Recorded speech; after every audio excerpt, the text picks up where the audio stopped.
and welcome to What's in the Night Sky for September 2022. I'm Hayley, and this month you can catch a string of 5 planets on view in the evening sky. There's a rare occultation of the planet Uranus by the moon. There's a chance to try and spot an almost invisible crescent moon, and our constellation of the month this month is Taurus the Bull. Let's start with that planetary lineup. If you go outside in the evening after around 10 o'clock on any clear night in September, then there is an opportunity to see Mars, Jupiter, Saturn, Uranus and Neptune all on the same night. If we start with the brightest 3, you can see that we have Mars, Jupiter and Saturn visible here, and I'm looking on the 20th at around 11 o'clock.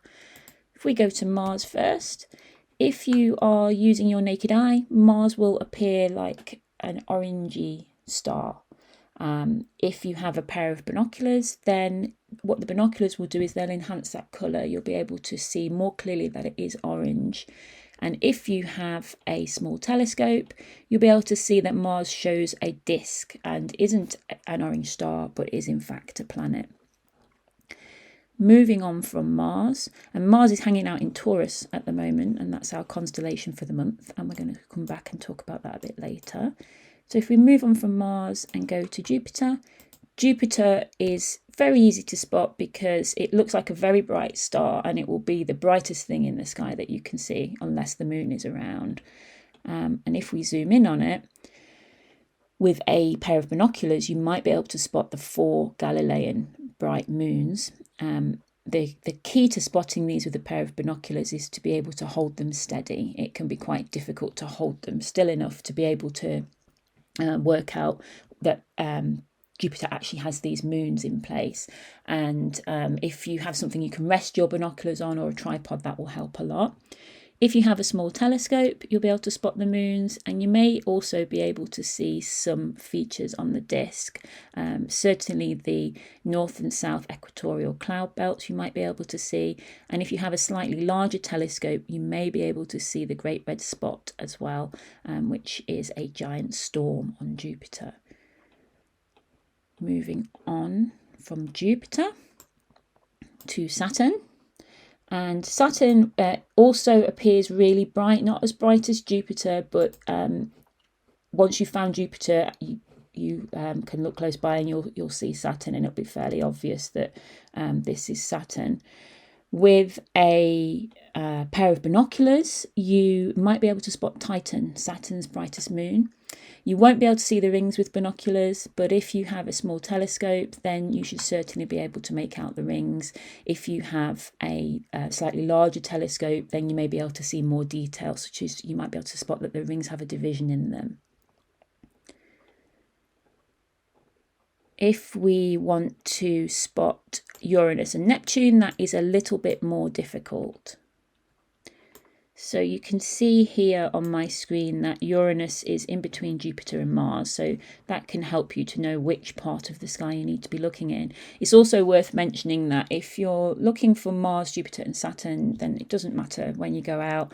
If you're looking for Uranus and Neptune, then a darker sky is going to be better because they're faint, and a night that hasn't got the moon bringing loads of light and washing everything out, which is why I'm looking at this scene on the 20th. So second half of the month, the moon will be out of the way and it will be a little bit easier to spot these fainter planets. So with the naked eye, Uranus will be very, very difficult to spot. It's technically a naked eye planet, but in reality, you will struggle to figure out where it is without a pair of binoculars. With binoculars, it will look like a greenish star. So if you explore this area of sky with a pair of binoculars and see if you can find a star or something that looks like a star that has a greenish hue to it, then you will have found Uranus. If you have a small telescope, then you will see that it isn't a star. In fact, it is a planet, because you will be able to notice that it has a greenish disk.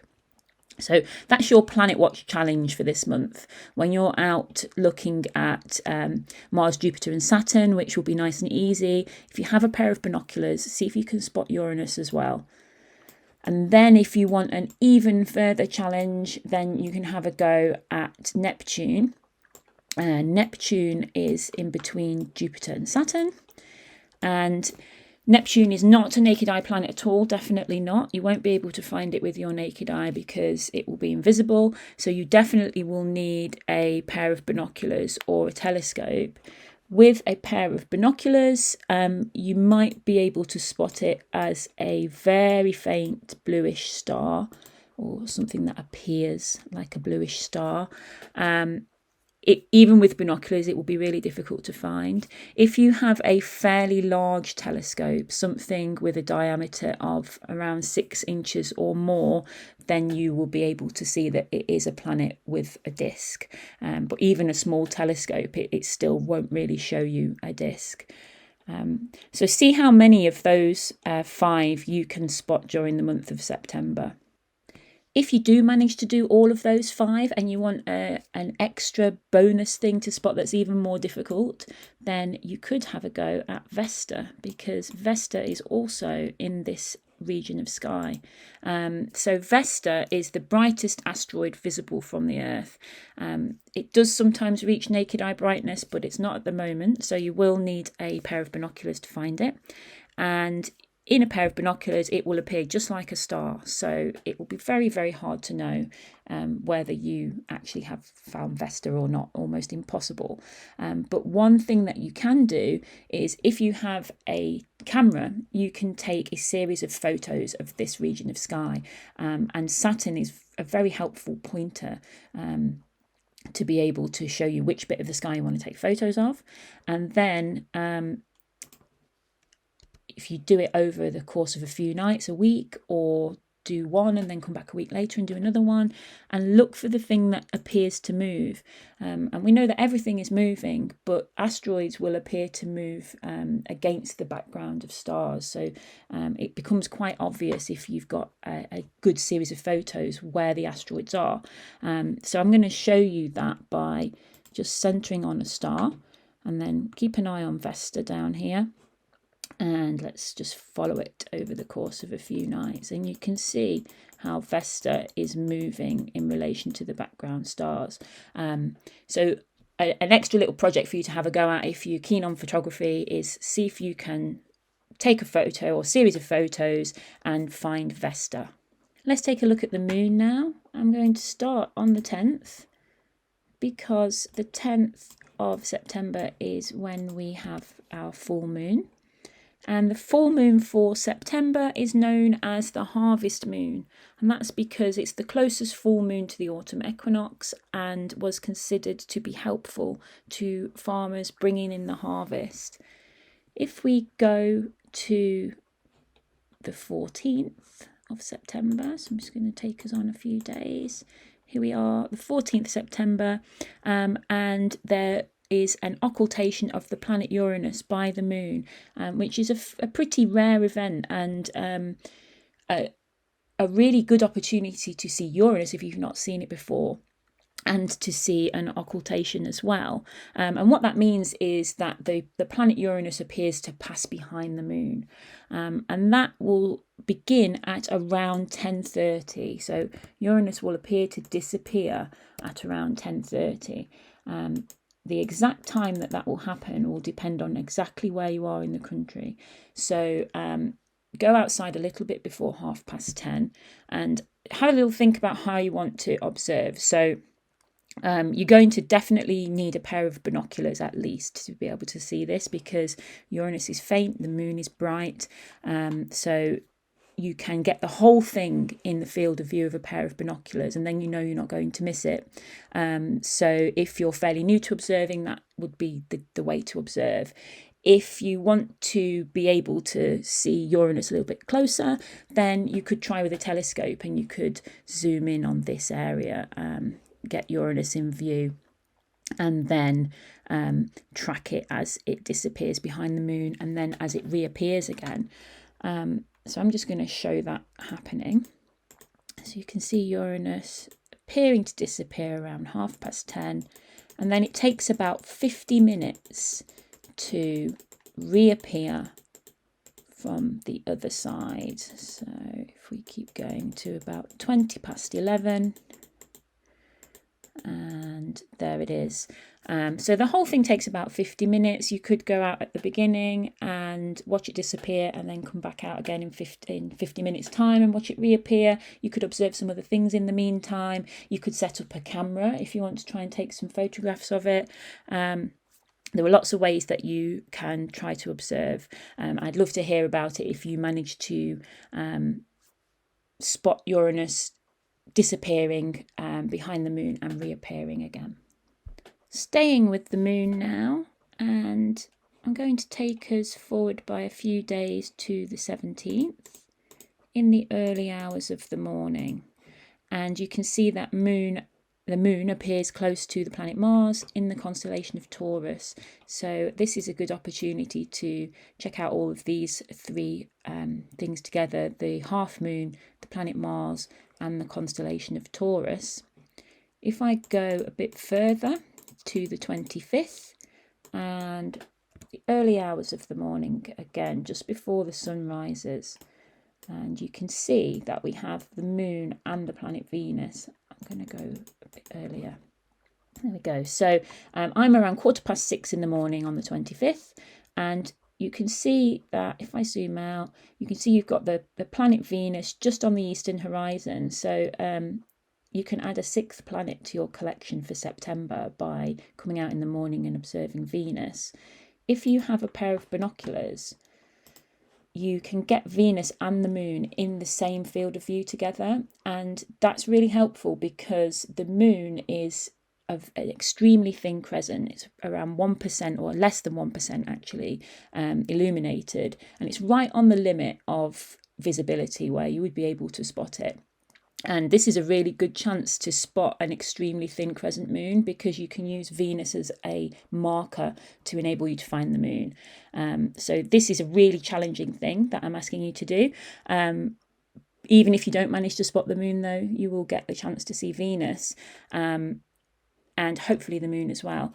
This field of view that I'm showing you now is a pair of 10 by 50 binoculars. So that means a magnification of 10 times, which is a good binocular size for astronomy, but any binoculars that you have will do.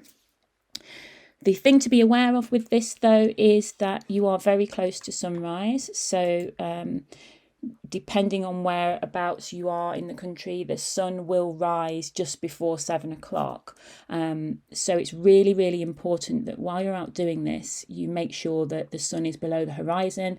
And as soon as the sun is rising, you need to stop so that you don't accidentally look at it and damage your eyesight. Let's finish by looking at our constellation of the month, which is Taurus the Bull. So I'm just going to go back into the night. And here we are with the constellation of Taurus. We've got Mars there as well. Taurus is one of my favourite constellations. I've spoken about it before, maybe my favourite constellation. If you watch these videos, you've definitely heard me talk about the Pleiades star cluster or the Seven Sisters. My favourite binocular object. I just think they look great in binoculars. Let's put binoculars on them. A challenge for you, a deep sky challenge. The Pleiades is a star cluster, so it's deep sky object. See how many of them you can spot with the naked eye or with a pair of binoculars. If you're in a reasonably good location with a reasonably dark sky and you have good eyesight, then you should be able to see 6. It's an open cluster. There's around 500 stars there, all formed from the same cloud around 100 million years ago. And the 7 brightest of them are named after the 7 daughters of Atlas, the titan who holds up the sky. I think it looks like a very small version of the Big Dipper. You can have a look and see whether you agree, a tiny dipper. Thinking about the rest of the constellation, you've got Aldebaran over here, which is a red giant star known as the angry eye of the bull. And you can look for its orangey colour. You should be able to see that even with your naked eye. And it's often described as the angry eye of the bull glaring at Orion the hunter. And you can just see Orion still below the horizon over here. And if I just bring time a little later, then you can see that Orion has risen. So if you want to see Orion as well, just go out in the early hours of the morning rather than in the evening. Let's put the artwork on so you can see Orion the hunter, Taurus the bull. And in Greek mythology, Taurus represents Zeus transforming himself into a white bull to win the affection of the princess Europa. Europa climbed onto the bull's back and he swam across the Mediterranean to Crete. That brings me to the end of our tour of the night sky for September, and I will be back next month to talk about what we can see in October.